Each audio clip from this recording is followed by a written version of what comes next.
अस्सलाम वालेकुम।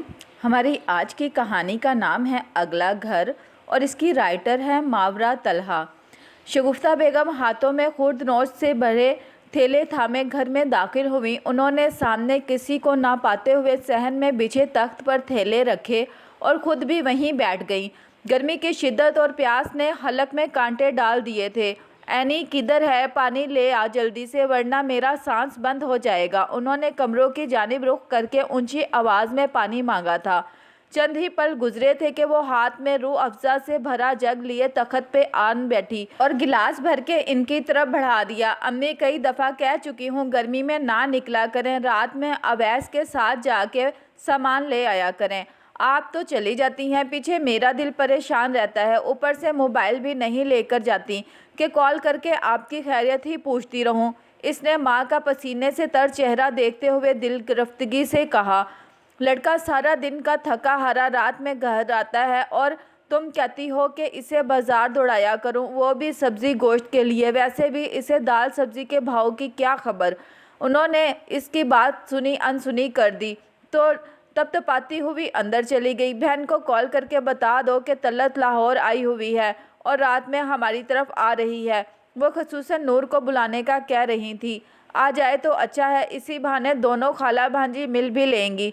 फ़ोन में कर देती हूँ, लेकिन खून की बोतल का इंतज़ाम कर लें, क्योंकि जितना खून मेरा बच गया वो आपकी चहेती के बच्चे जला देंगे। इसने कमरे से ही जवाब दिया और बहन का नंबर मिलाया। जो रहती तो कुछ गलियां छोड़कर थी, मगर दिनों बाद ही मिलना मुमकिन होता था।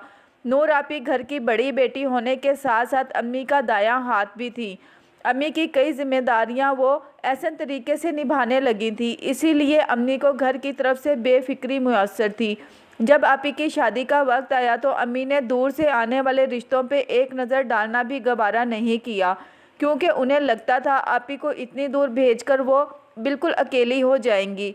इसी दौरान करीब से एक रिश्ता आया तो अम्मी ने फ़ौरन हाँ कर दी। बड़ी धूमधाम से शादी हुई। आपी भी अम्मी की ख्वाहिश के मुताबिक 2-3 दिन में चक्कर लगा लेती और इसी एक चक्कर में घर के कई मसले सुलझा जाती थी। आपी की ही वजह से वो घर के मसलों से दूर थी, लेकिन आहिस्ता आहिस्ता आपी का आना कम होने लगा, यहाँ तक कि दिनों से होती बात महीनों तक पहुँच गई। अम्मी के पूछने पर अकीदा खुला के ससुराल में आपी का 2-3 दिन बाद मैके जाना अच्छा नहीं समझा जाता। आपी का मसला सुन के अम्मी भी खामोश हो गई, लेकिन एक धचका ज़रूर लगा और वो धचका शुगर की सूरत में ज़ाहिर हुआ। इस सूरत हाल में इसने आपी की कमी पूरी करने की कोशिश की, अम्मी का भरपूर ख्याल रखा, घर की जिम्मेदारी ले ली और हर मुमकिन तरीके से अम्मी को मुतमईन करने की कोशिश की, मगर आपी की कमी पूरी नहीं हो सकती थी। अम्मी को हर खुशी गम में वही याद आती और उन्हें कई बहाने लगा के अम्मी के पास पहुंचना पड़ता। आज भी ऐसा ही मौका था। खाला तलत अम्मी की सबसे छोटी और लाडली बहन थी। वो कराची में रहती थी और इसी 22 साल में 1-2 चक्कर ही लगते। खाला का ससुराल भी लाहौर में ही था, सो इनके यहाँ खाला का क़याम मुख्तसर ही होता और इस दौरान आपी की मौजूदगी ज़रूरी थी। इसने कॉल कर दी थी, मगर फिर भी अम्मी परेशान थी कि ना जाने वो आएगी या नहीं। इसने रात की तैयारी शुरू कर दी। खाला के साथ कौन होगा इसे खबर नहीं थी, इसीलिए अंदाज़न 10 लोगों के खाने का एहतमाम करने लगी। अम्मी भी इसके मुसलसल इनकार के बावजूद इसकी मदद को आ गईं, क्योंकि उन्हें मालूम था कि मीठे में इसका हाथ ज़रा तंग था। वो हर खाना अच्छा पका लेती, मगर मीठे में कुछ अच्छा बन के ही नहीं देता था। तुम बिरयानी का सामान लाओ, मैं साथ तैयार करवा देती हूँ, और कबाब जो अवैस की फरमाइश पे बनाए थे वही चल जाएंगे। तुम्हारा काम ख़त्म हो जाए तो मैं रसमलाई बना लूँगी, नूर को बहुत पसंद है। इसे हदायत देते हुए वो बावर्ची खाने में ही एक तरफ होके बैठ गईं। जी अम्मी, वो फुर्ती से इन्हें सामान पकड़ाने लगी, क्योंकि वक्त कम और काम ज़्यादा था। नूर क्या कहती थी, कब तक आएगी? इनका जहन नूर आपी की तरफ ही उलझा हुआ था। कह रही थी कोशिश करूँगी, इसने बहन का जवाब दोहराया था। आज के ज़माने का भी दस्तूर क्या हो गया है कि जो माँ बाप बेटी जवान करके ब्याह के दूसरे के घर में रौनक करते, वो खुद ही बेटी की शक्ल देखने को तरस जाते हैं। ये सोचकर नज़दीक ब्याही थी कि 2-3 दिन में शक्ल दिखा जाएगी, मगर यहाँ तो महीने बाद भी आए तो सूखे गले से आती है। रंगत डर के मारे पीली जर्द होती है कि जैसे वापसी ससुराल नहीं किसी जेल में होगी। अम्मी का दुख फिर से हरा हो गया। وہ ہر خوشی غمی کے موقع پہ آپی کی عجلت و دیری سے یوں ہی آزردہ ہو جاتی اور مسلسل بولتی رہتی، امی آپ پریشان نہ ہوں، دیر سے ہی صحیح مگر آپی آ جائیں گی۔ اس نے حوصلہ دینے کی کوشش کی مگر امی کے دل کو پتنگے لگ چکے تھے اور ان کی بے چینی آپی کے آنے تک یوں ہی رہنی تھی۔ خالہ وقت کی پابند نکلی اور مغرب کی اذان کے فوراً بعد ان کی آمد ہو گئی۔ خالہ کے ساتھ ان کی بڑی بیٹی سدرا آئی تھی۔ وہ پر امید تھی کہ ہمیشہ کی طرح خالہ سب گھر والوں کے ساتھ آئیں گی، جن میں بڑا بیٹا حیدر، سدرا اور چھوٹی بیٹی عائشہ شامل تھی۔ خالہ اور سدرا کو دیکھ کر اسے مایوسی ہوئی کیونکہ اس کی عائشہ سے گاڑی جپتی تھی۔ خالہ عائشہ کو کیوں نہیں لائیں؟ اس نے ملنے کے فوراً بعد ہی پوچھ لیا۔ اب کی بات ضروری کام سے آئے ہیں، اگر ہو گیا تو پھر تم ہی عائشہ کے پاس چلی آنا۔ خالہ نے دوبارہ گلے لگاتے ہوئے جواب دیا تو وہ عجیب احساس سے دوچار ہوئی، لیکن خاطر مدارات کی طرف دھیان ہوا تو چند پل کا احساس ختم ہو گیا۔ باجی ہمیشہ کی طرح نور اب بھی نہیں پہنچی۔ بس کیا کہوں طلعت، اسی لیے تو کہتے ہیں بیٹیاں پرایا دھن ہوتی ہیں، جب بیاہ دو تو بھول جاؤ۔ خالہ کے پوچھنے پہ امی کی سرد آہ نکل گئی۔ اتنی بھی اندھیر نگری نہیں ہے، میری سدرا بھی تو ہے، ماشاءاللہ سے ہفتے میں ایک چکر لگا لیتی ہے۔ نور کے سسرال والے تو کچھ زیادہ ہی سخت طبیعت ہیں۔ اب گفتگو کا موضوع باجی کا سسرال ہو گیا تھا۔ عشاء تک اویس بھی آ چکا تھا اور خوب محفل گرم تھی۔ آپی کے انتظار سے مایوس ہوتے ہوئے اس نے دسترخوان لگا دیا۔ اویس نے بارہا امی سے اجازت چاہی کہ وہ جا کے آپی کو لے آئے، مگر امی نم آنکھوں سے انکار کر دیتی کہ آپی کے سسرال میں میکے کی وجہ سے کوئی مسئلہ نہ ہو۔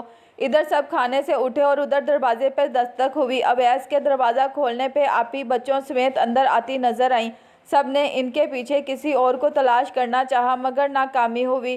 وہ مجھے چھوڑ کے چلے گئے، امی گھر میں اکیلی ہوتی ہیں نا، اس لیے نہیں رکے۔ آپی نے سب کی نظروں کے سوال پڑھتے ہوئے خود ہی شوہر کے نہ آنے کا جواب دے دیا۔ ایسی بھی کیا جلدی، گھڑی دو گھڑی کے لیے رک کر سلام تو کر جاتا۔ خالہ نے حیرت سے شہادت کی انگلی تھوڑی پہ رکھی۔ آج امی کی طبیعت بھی ناساز تھی۔ آپی نے ایک نیا عذر تراشا۔ آپی آپ بیٹھیں یہاں، میں بچوں کو کچھ کھلا دیتی ہوں۔ بہن کو مشکل میں دیکھ کر وہ آگے بڑھی اور بچوں کو لے کر دسترخوان پہ آ بیٹھی۔ آپی کے آنے کے گھنٹہ بعد تک خالہ لوگ بیٹھے اور پھر اجازت چاہی کیونکہ صبح سویرے انہیں کراچی واپس نکلنا تھا۔ اویس خالہ کو ان کی سسرال چھوڑنے چلا گیا تو وہ بھی پھیلاوا سمیٹتے ہوئے کمرے میں آن بیٹھی۔ امی خالہ ہمیشہ کچھ دن رک کر واپس جاتی ہیں، کبھی اتنی عجلت میں تو نہیں آئی۔ خالہ کے سسرال میں تو سب ٹھیک ہے نا؟ اس کے دل میں مچلتا سوال زبان پر آ گیا۔ عائشہ کا رشتہ کر رہی ہے تو وہ چاہ رہی ہے عائشہ کے ساتھ ساتھ حیدر کی شادی بھی کر دے۔ ارے واہ، مطلب ہم کراچی جائیں گے؟ اس نے امی کی بات پوری سنی نہیں اور کراچی جانے کا سوچ کر ہی جھوم اٹھی۔ امی اس میں صبر نام کی چیز تو ہے نہیں اور نہ یہ آرام سے بات سنے گی، اس لیے اسے بعد میں بتا دیجیے گا، پہلے میرے ساتھ بات کر لیں۔ ابھی تھوڑی دیر میں میری واپسی کا طبل بجا دیا جائے گا اور پھر اتنی جلدی آنا ناممکن ہے۔ آپی نے امی کا دھیان اپنی جانب کر لیا تو وہ بھی اپنی تعریف پہ منہ بسور کر رہ گئی۔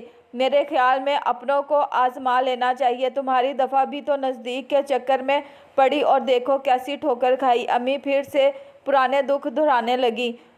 بڑے بوڑھے کہتے ہیں اپنے مار کر بھی چھاؤں میں پھینکتے ہیں، اس لیے میرا تو دل مطمئن ہے، لڑکا بھی اچھا ہے اور طلعت کی طرف سے بھی کوئی ڈر نہیں۔ امی کی بات سے اسے معاملہ کچھ سمجھ میں آنے لگا تھا۔ امی آپ بھی کن بڑے بوڑھوں کی باتوں کو لے کر بیٹھی ہیں؟ جب مر گئے تو پھر چھاؤں میں پھینکیں یا دھوپ میں کیا فرق پڑتا ہے؟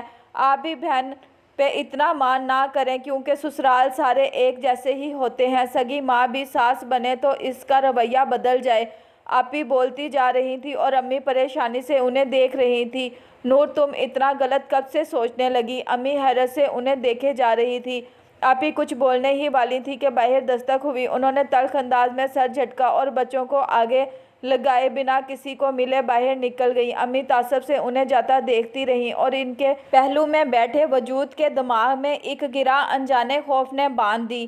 کمرے میں گلاب کی دھیمی دھیمی خوشبو مہک رہی تھی، چھت سے گرتی گلاب کی لڑیاں اس کے ارد گرد حصار کی صورت پھیلی ہوئی تھی۔ کمرے کے دروازے سے بیڈ تک پھولوں کی گزرگاہ بنی تھی جس کے دونوں اطراف ننھے دیے جلائے گئے تھے۔ سارا ماحول خوابناک صورتحال پیش کر رہا تھا۔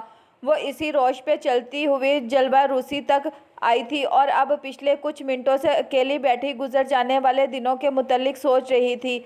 अम्मी खाला के जाने के बाद अजीब कशमकश का शिकार हो गई थी। आपी का जल्दी आना मुमकिन नहीं था और अम्मी अकेले कोई फैसला लेना नहीं चाहती थी। अवैस को सूरत हाल बताई तो इसने खुशी का इजहार किया क्योंकि हैदर से इसकी अच्छी दोस्ती थी। चंद दिन खामोशी की नज़र हो गए मगर फिर जवाब के लिए खाला के फ़ोन आने लगे। खाला जल्द अज जल्द जवाब चाहती थी क्योंकि आयशा के ससुराल वाले जल्दी मचा रहे थे और खाला आयशा की शादी से पहले घर में बहू लाना चाहती थी।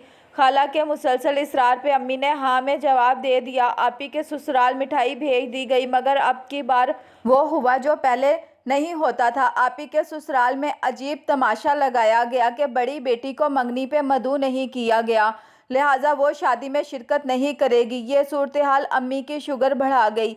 तब अवैस आपी के ससुराल गया और उन्हें सारी सूरत हाल से आगाह किया कि मंगनी नहीं हुई, बस हामी भरी गई है, जो कुछ होगा शादी पे होगा।